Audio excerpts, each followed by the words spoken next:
Good. We are now recording.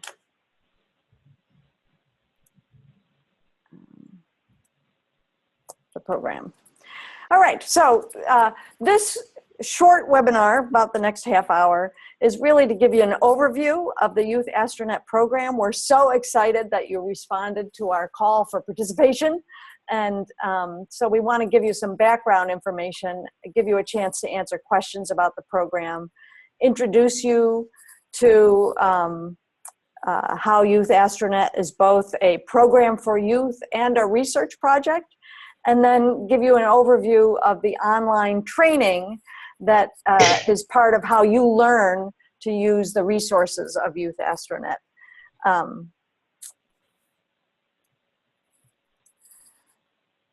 I've already done the introductions, and we are at the Harvard Smithsonian Center for Astrophysics, and Erica and I are sitting in the building that's pictured in the upper right there. We're in Cambridge, Massachusetts. So even though Erica and I are both Smithsonian employees, we don't work in Washington, D.C. near all the museums, or at least anymore, but at a Smithsonian Observatory, which is affiliated with the Harvard College Observatory here in Cambridge, Massachusetts. So our science education group includes both Harvard and Smithsonian staff who work together to create projects and programs for students. And we work in the context of a research organization of scientists, engineers, computer programmers who study the universe, who explore mysteries of the universe, from asteroids and our own sun nearby to distant galaxies using telescopes on Earth and in space. Scientists here operate the Solar Dynamic Observatory, NASA's satellite that studies the sun. In the far right, you see some data from that telescope in space, and in the bottom right, you see our engineering lab. Actually, the telescope cameras were built here at the Center for Astrophysics. Students, well, I'll get to that in a minute. And our observatories are located all over the world. There's one in the bottom here on the top of Mauna Kea in Hawaii. And this big telescope is in Arizona. And then this telescope in the upper left is NASA's Chandra Observatory, also operated from Cambridge here. And it's a telescope that sees X-rays. So we're in a science organization, but our science education department does research and development of materials for engaging youth in STEM education. And the key resource of the Youth Astronaut project is our micro observatory robotic telescopes. So these are pictured here on the screen. They are about the size of R2-D2, or I guess it's BB-8 now. They're about 3 feet tall, but they are automated telescopes that students can control over the internet, request an image, and the telescopes will take an image that night, and the students will get the images back the next day. They are very powerful telescopes in that they are optimized for education, in that you can have some early assured success in getting images, but there are a lot of different kinds of projects students can pursue using them. So Youth Astronaut, we've built on our experience over the past decade in developing programs for young people to use these telescopes. And we received a grant from the National Science Foundation for the Youth Astronaut program to expand what we've learned. We've used the telescopes a lot with local educators and in face-to-face programs, but we've just started expanding to work with educators around the country, such as yourselves, to help you learn to use the telescopes and to engage your youth in using them, and helping us learn what works for those youth. So the NSF program that funds this Youth Astronaut project is out of the iTest NSF program. iTest is a bunch of grants from NSF that fund organizations for innovative technology experiences for students and teachers. And what NSF is interested in through those programs is learning experiences that help prepare that help prepare students for innovation and STEM careers.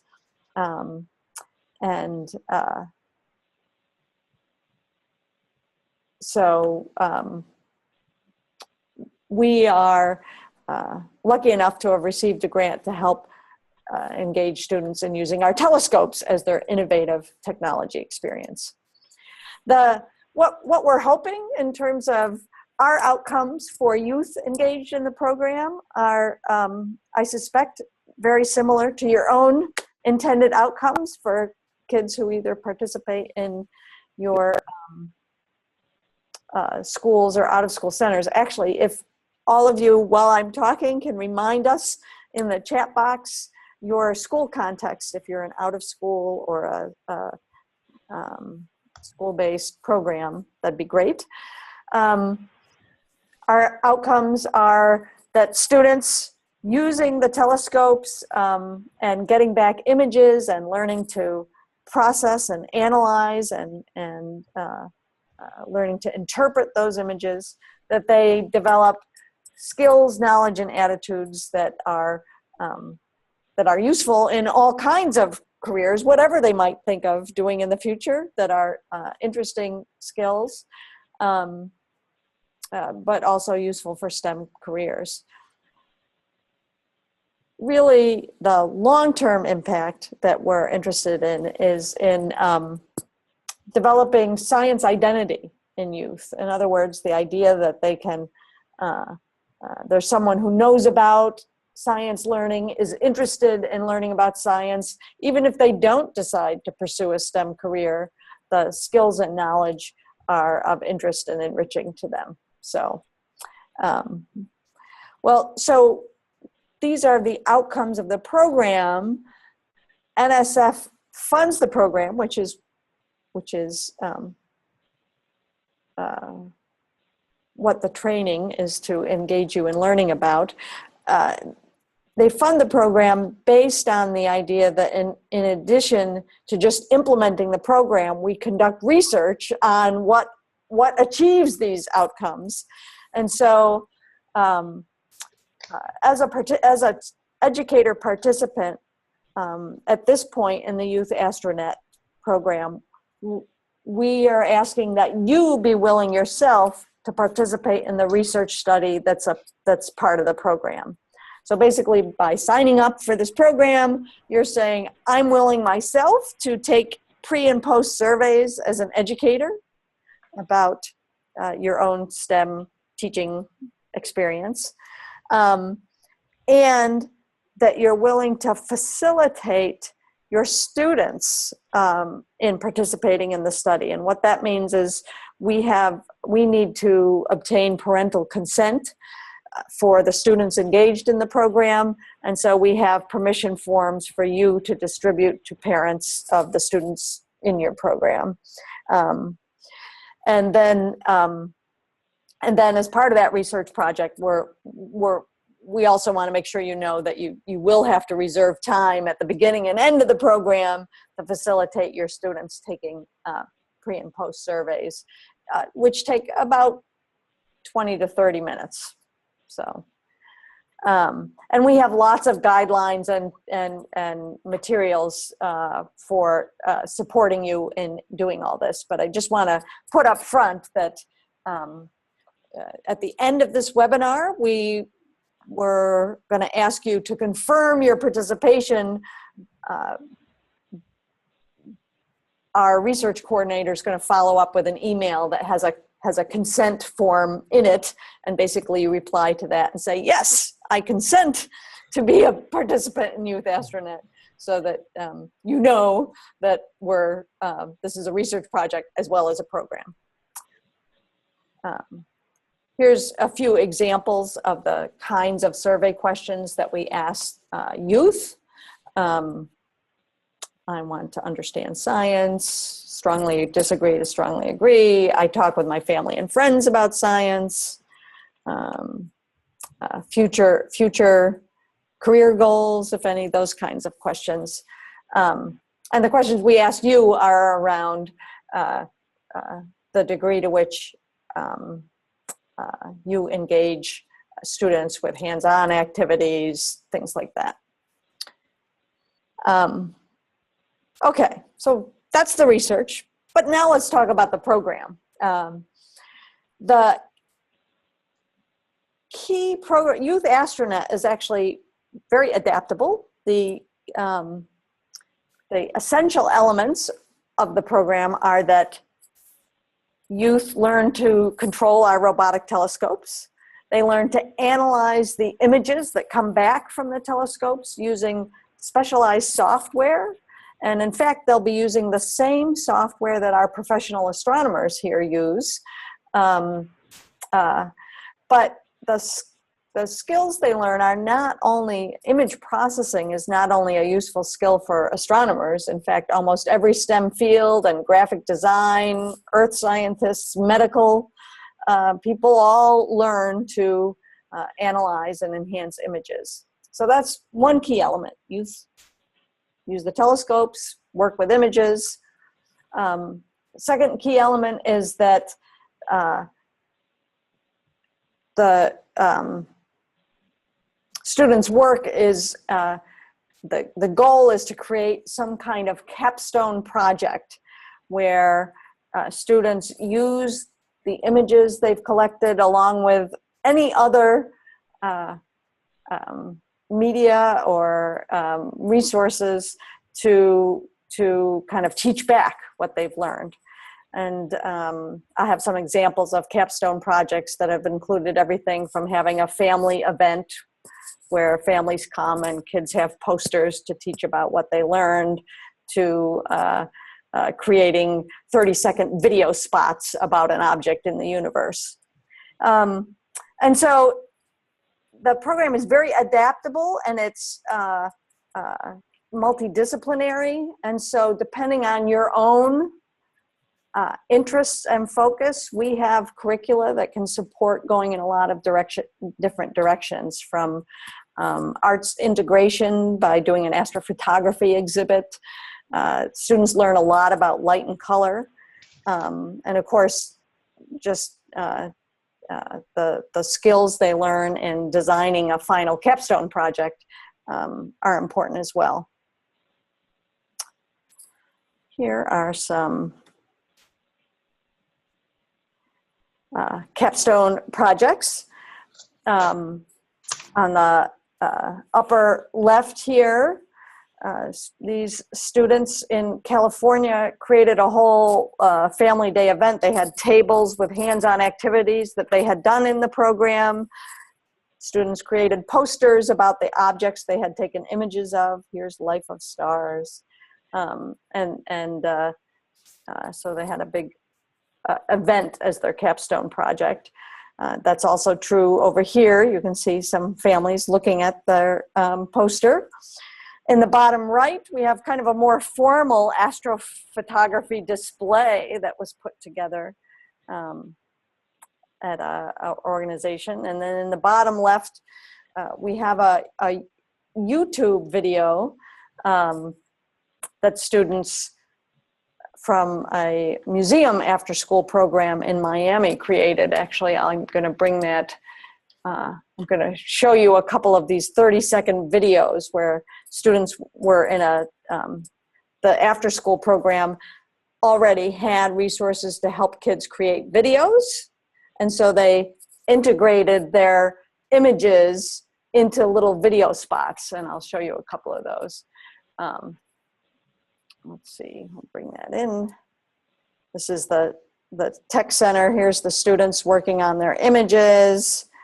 They created a little exhibit, and then they also created these videos here. Let's see if we can play these.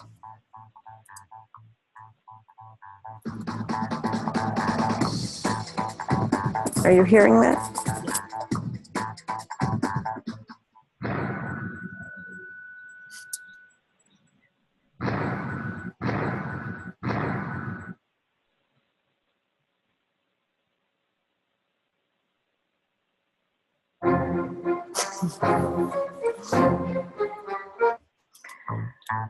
Oops. So you can see in that 30-second spot, a lot of skills came into play. From, you can tell the students learned how to process several images. They came away with a little nugget of a story, the idea that just because you can't see it doesn't mean it's not there.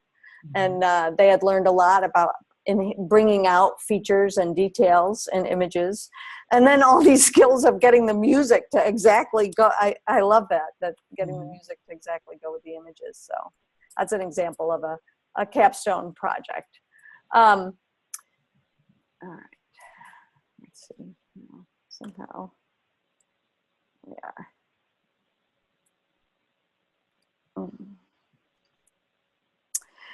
Other elements of the program include an online workspace, and we're going to show you that shortly. Basically, to control the telescopes and work with the images, we after this webinar, we're going to create accounts for all of you on our YouthAstroNet portal. Uh-oh, I seem to have a video going in the background making funny noises. Oh, okay, so. And on that portal, there are resources. There's resources for self-paced learning, as well as the curriculum resources for you to facilitate projects with students. You and your students have access to online mentors, the scientists, our own staff, our group, grad students, engineers.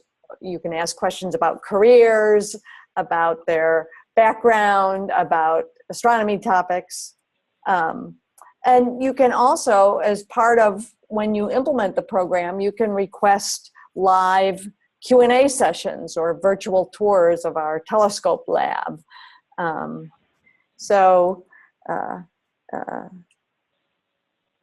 The program is very rich. There's many different opportunities that you'll learn about over the next 3 weeks of training of our online workshop.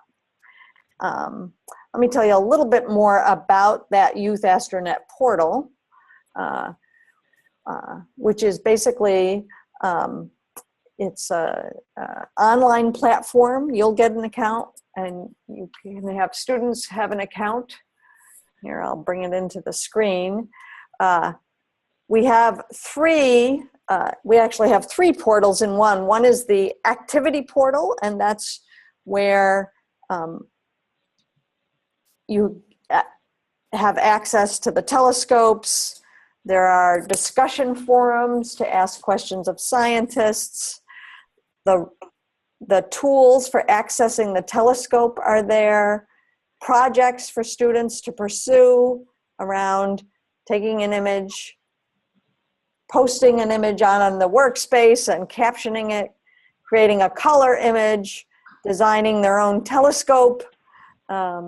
There's a lot of activities to do online. And then in that educator portal, if I go there, that's a personalized space for you. And that's what you'll be using over the next couple of weeks. We have a training checklist, and basically over the next few weeks in a self-paced way, You'll introduce yourself, you'll view some video tutorials, you'll request and process an image, share your processed images, and so there's and then there's opportunities to find out other educators' ideas for implementing and learn from them as well. There's also at the bottom of your, where was it? Yes, all the curriculum and implementation materials are are downloadable from the educator section as well. Okay, let's see. Oh, just a couple of, if we go back to the activity portal, and so when you get an account for you and your students, your group will get some kind of astronomical name. Here is the dark energy group, and your students will all have nicknames. We don't want personally identifiable data on the online system, so we have a little activity all written out for you to develop nicknames with your students that they use on the portal. And so these students in this program all are from Cerritos, California, but they all have astronomical nicknames. These students also, actually, if we look at some of their posts on the youth created projects, and I happen to have already been in the dark energy group, and let's take a look at Orion's posts here. So you can see Orion created quite a few really nice images using the telescope and the image processing to colorize them, and kind of making comments about all their collection. It's my favorite masterpiece. I just love the Whirlpool galaxy. Just adjust the color and pixels and you'll get a lovely masterpiece. It's really nice to see the student personalities come out. All right, let me put that back out of view here. So in that portal, you and students, the training starts next week. You'll learn how to, how is this? Oh, I have to present, okay. You send a request to the telescope about what you want to take a picture of, the moon, the sun, planets, or maybe stars, and nebula, which are clouds of dust and gas in the sky. They're beautiful. Or maybe a galaxy. And then that night, the telescope, without any human in the loop, we have telescopes in Arizona and in Cambridge on the roof of the building where we are. They swing into action. This is Ben, which is a telescope named after Benjamin Banneker, first African-American astronomer, swinging into action to take your images, and they'll wind up in your account the next day for analysis and colorizing and processing. All right. So here's some examples. This is the browser-based digital image processing software that students will use. It's the same software used by professional astronomers, although we've adapted it so it's easy to use by naive users. And here's an image of the moon on the left and the Whirlpool galaxy on the right. Students learn how to use this tool, which, as I mentioned earlier, image processing is a skill that's useful in lots of other arenas besides astronomy. Yes. You can, so if you have students working on projects where what they're learning about is light and color, you can request a special webinar with interactions with a scientist to ask more about how they use light and color in their own work. in the lower right is one of our science mentors, Joe DePasquale, who actually is the science imager for the NASA Chandra X-ray Observatory. So he does the same thing YouthAstroNet students do. He takes images from one of NASA's telescopes, and he uses the same software that they'll be using to colorize them. He creates press release images. So when you see images from NASA in the newspapers, this is the guy who does it. So that's kind of an overview of the program, a very quick tour, but where you really learn more about it is over the next 3 weeks during our online workshop. And what you should expect there is it's mostly self-paced, except for 3 live webinars. And I think we discovered that Erica put the same date for the second and the third live webinar. So just place that third webinar out a week from that date. So there's the first webinar opportunities are on the 7th and 8th. The second are on the 14th and 15th, and the third are on the 21st and 22nd. So attending those webinars, and then during each webinar, we'll show you the first one, we'll show you how to take an image, and then your kind of homework is to go take an image and post it on the portal and ask us questions that come up as you try and do it.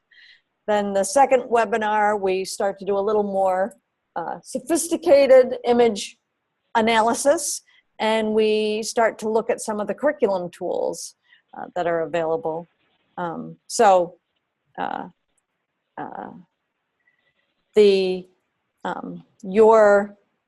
Your syllabus for the training is basically to kind of complete the training checklist, and by the end of the 3 weeks, and I want to mention here that it's okay if it takes longer. We just try to focus. We know schedules get busy, so the bulk of the activity, our webinars take place in September. But by the end of the workshop, our hope is that you've built a repertoire of skills and learned about some strategies for implementing YouthAstroNet activities, that you yourself know how to use the robotic telescope system and the image processing, and that you've examined a variety of possible activities that you would do in an implementation. And I want to note that we'll talk more about implementation models or formats during the workshop, but just as an example, we've had what we're really asking is that you can, of participants, that you can engage a minimum of 10 students, and I know many of you have many more, in a minimum of 8 to 10 hours of programming. That might be this summer, we've had a few educators do a week-long summer camp. It might be several Saturdays in a row of an after-school program. It might be an extended day learning program for a whole semester, or maybe even the whole year. So the format, there's a rich variety of curriculum so that you can really adapt the format to your context. So the completion of the workshop is you learn to create your own wiki page, and in it, your capstone project is to tell us your thoughts about how you hope to implement YouthAstroNet for your students. So I want to stop there for a little bit and ask, are there questions at this point?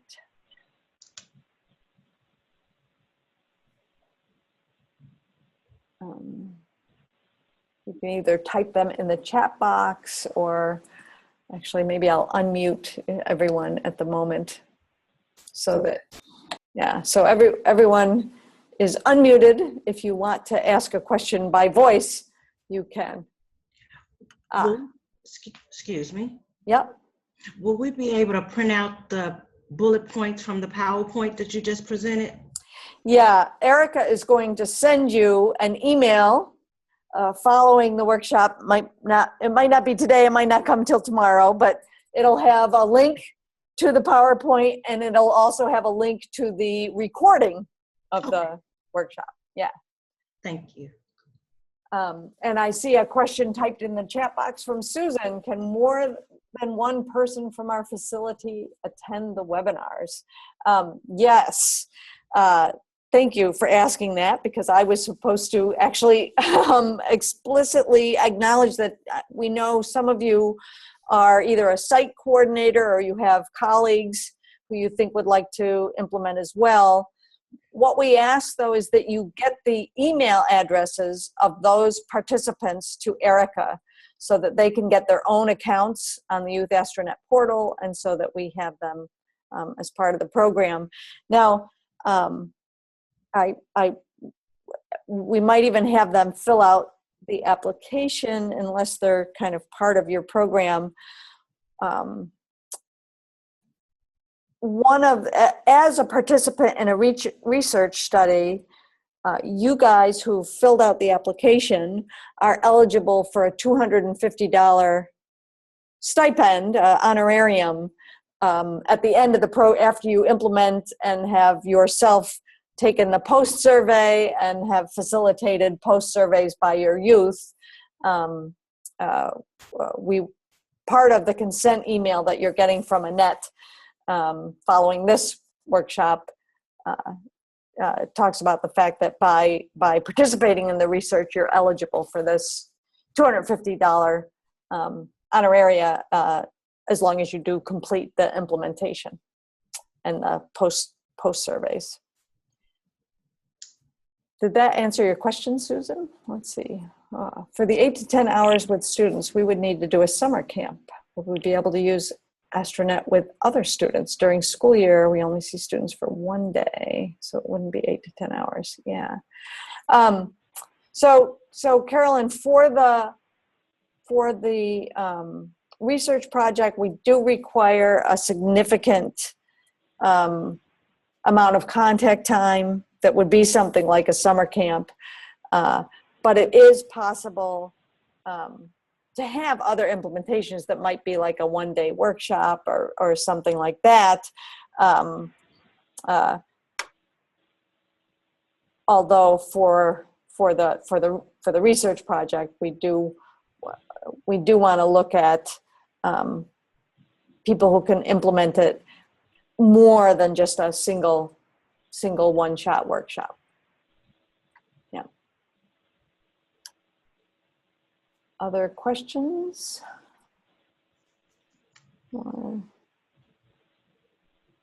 Okay, great. Good. I'm gonna